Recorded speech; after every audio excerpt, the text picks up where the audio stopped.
Hello everyone, আসসালামু আলাইকুম। আপনারা সবাই কেমন আছেন? আশা করছি আল্লাহর রহমতে আপনারা সবাই সুস্থ আছেন, ভালো আছেন। আমরা আলহামদুলিল্লাহ ভালো আছি। তো আবারও চলে এলাম আজকে একটা মিনি ব্লগ নিয়ে আপনাদের মাঝে। তো এটা ছিল শুক্রবারের ব্লগ, ফ্রাইডে স্পেশাল ব্লগ। আর সবাইকে অবশ্যই জুম্মা মুবারক। তো শুক্রবার দিন আমি একটু মাছ মাংস বাজারটা করে নিয়েছিলাম। তো আগের মাসে ফ্রিজে কিছু মাছ রয়ে গিয়েছে, সেজন্য এই মাসে অল্প করে মাছ কিনেছি। তো এখানে শুধু 2টা পাঙ্গাস মাছ নিয়েছিলাম আর কেটে নিয়ে এসেছিলাম বাজার থেকে। তারপর এখানে 2টা মুরগি নিয়েছিলাম বড় দেখে। আর তেলাপিয়া মাছ নিয়েছিলাম বারবিকিউ করার জন্য। তো আমি ওভাবেই কেটে দিয়ে নিয়েছি। দিয়ে ওগুলো আমি ফ্রিজে রেখে দিয়েছি। আর আজকে দুপুরে আমি কাচ্চি রান্না করব। আর আমি লাইফে ফার্স্ট টাইম আজকে ঘরে কাচ্চি রান্না করছি। তো জানি না কেমন হবে। তো রান্নাটা করছি। অবশ্যই আপনাদের ভালো লাগবে। অবশ্যই কমেন্টে জানাবেন। তো এখানে তো আমি মশলাটা আগের দিন রাতে বৃহস্পতিবার রাতে আমি ম্যারিনেট করে রেখে দিয়েছিলাম।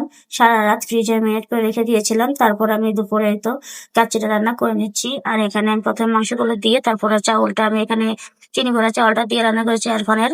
তো পোলাও চালটা দিয়ে রান্না করেছি। তো এখানে তো আমি তারপরে দমে বসিয়ে দিয়েছিলাম।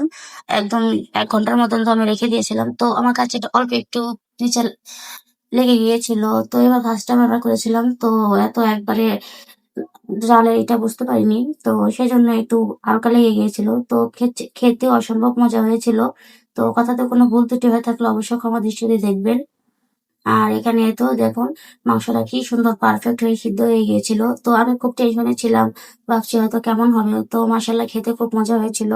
আপনাদের ভাইয়া সবাই খুব খেতে পছন্দ করেছিল, আমার মেয়ে বিশেষ করে। ও খুব মনে করে খেয়েছে। আর আলহামদুলিল্লাহ খেতে খুব ভালো হয়েছিল। তো তারপর আমরা সন্ধ্যার দিকে একটু মার্কেটে গিয়েছিলাম। সেখানে গিয়ে তো একটা কম্বল কিনে নিয়ে আসা ছিল। তো সেজন্য আমি কম্বলটা কিনে নিয়ে এসেছিলাম, অনেকদিন থেকে কিনতে চাচ্ছিলাম। তো আজকে আমি কম্বলটা কিনে নিয়ে এসেছি। কম্বলটা কেমন হয়েছে অবশ্যই কমেন্টে বলবেন। আর শীতের আগে আমি কম্বলটা কিনে নিয়েছি, কারণ শীতের সময় অনেক চড়া দামে বিক্রি হয়। সেজন্য কম্বলটা কিনে নিয়েছি। তো আজকে ভিডিও পর্যন্তই। আল্লাহ হাফেজ।